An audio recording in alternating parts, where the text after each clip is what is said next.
Bonjour, mon nom est Ruben Michel Poidina, puis je viens du Cameroun qui est mon pays d'origine.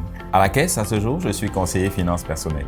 Alors, j'ai un diplôme baccalauréat en comptabilité et finances et à ce jour, je cumule une dizaine d'années d'expérience dans le secteur bancaire. Donc, j'ai travaillé dans l'une des 3 principales banques de mon pays d'origine.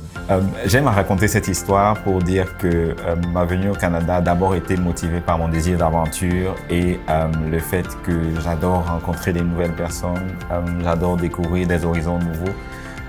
Une opportunité s'est présentée au Canada, on en parlera peut-être tout à l'heure.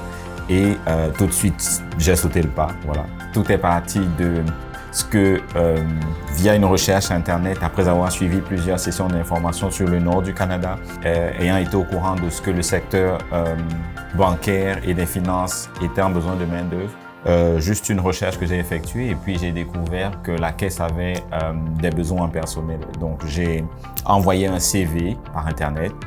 J'ai été contacté par les responsables de la caisse. Nous avons passé plusieurs entretiens qui, au final, se sont avérés être concluants compte tenu de mon expérience et de mon domaine de formation. Voilà, les démarches d'immigration ont été faites en partie par la caisse et en partie par moi-même. Je suis arrivé au Canada en mars 2022 et ma famille m'a suivi 3 mois plus tard, c'est-à-dire en juin 2022. J'ai échangé avec la caisse tout au long du processus. On aurait dit que nous nous étions connus il y a plusieurs années parce que tout s'est fait naturellement. La caisse a été très présente.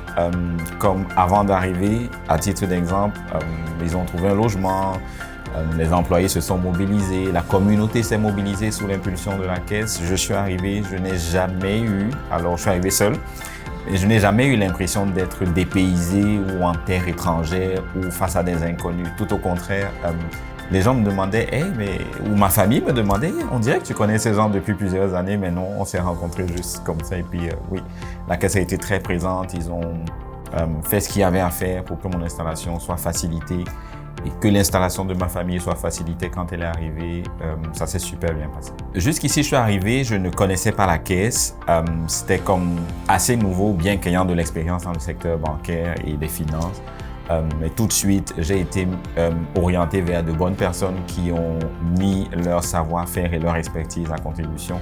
Des personnes qui se sont rendues disponibles pour répondre à toutes les questions que j'aurais pu me poser et que je me posais pour faciliter mon intégration dans le milieu professionnel. Aujourd'hui, à nouveau, je suis coopté vers un nouveau projet qui est le projet Mission Distinction. Et là encore, j'ai trouvé tellement de personnes disponibles et prêtes à répondre aux questions, sans oublier les outils de formation qui nous ont été mis à disposition, oui, et qui nous permettent définitivement de prendre en main le poste de la meilleure des façons. Pour ce qui est de mon intégration professionnelle, on l'a évoqué un peu plus tôt, ça se passe vraiment bien.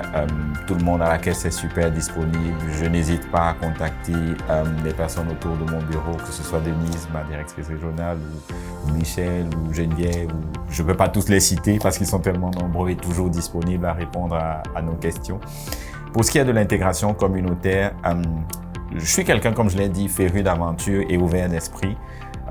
Je me suis engagé à participer aux activités liées à la communauté. Je me suis fait enregistrer au centre de santé communautaire comme volontaire, aussitôt arrivé, participer aux événements organisés par la ville, etc. Oui, ça se passe plutôt bien. Et puis, la communauté de Kapuskasing, c'est une communauté vraiment accueillante et vraiment sympathique. Les enfants ont débuté l'école, ça se passe super bien également. Et là, j'ai une anecdote à vous raconter. C'est une fois que l'école a commencé, à la fin de la première journée, ils me disent « Hey, on a passé 2 heures à se présenter parce que tout le monde nous dit « Oui, d'où est-ce que vous venez, le Cameroun, comment c'est chez vous, etc. » Ça m'a fait rigoler.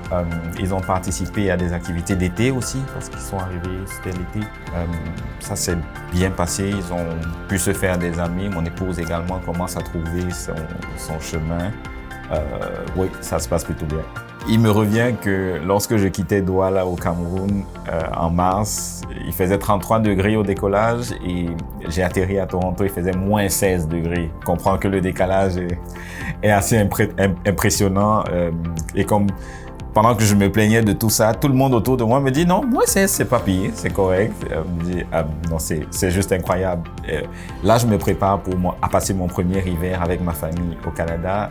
Ça fait un peu peur. On nous dit les températures peuvent aller à moins 30 ou moins 40. Donc, on se dit il va falloir s'y faire, pas trop le choix. J'aimerais simplement que les employeurs de la région se disent que c'est possible et que une démarche comme celle-là peut avoir des résultats à succès. Mon histoire est simplement comme un témoignage qui peut dire à quelqu'un il faut oser, n'hésitez pas, il faut oser. À quelqu'un qui pense commencer le processus d'immigration au Canada ou à quelqu'un qui l'a déjà commencé, je dirais, il faut s'armer de courage, il faut s'armer de patience. Ça peut être éprouvant, ne tenant pas toutes les cartes en main. Oui, on peut être impatient, mais il faut se dire faire les bonnes choses et puis ne pas avoir peur. Il faut juste s'armer de patience et de courage.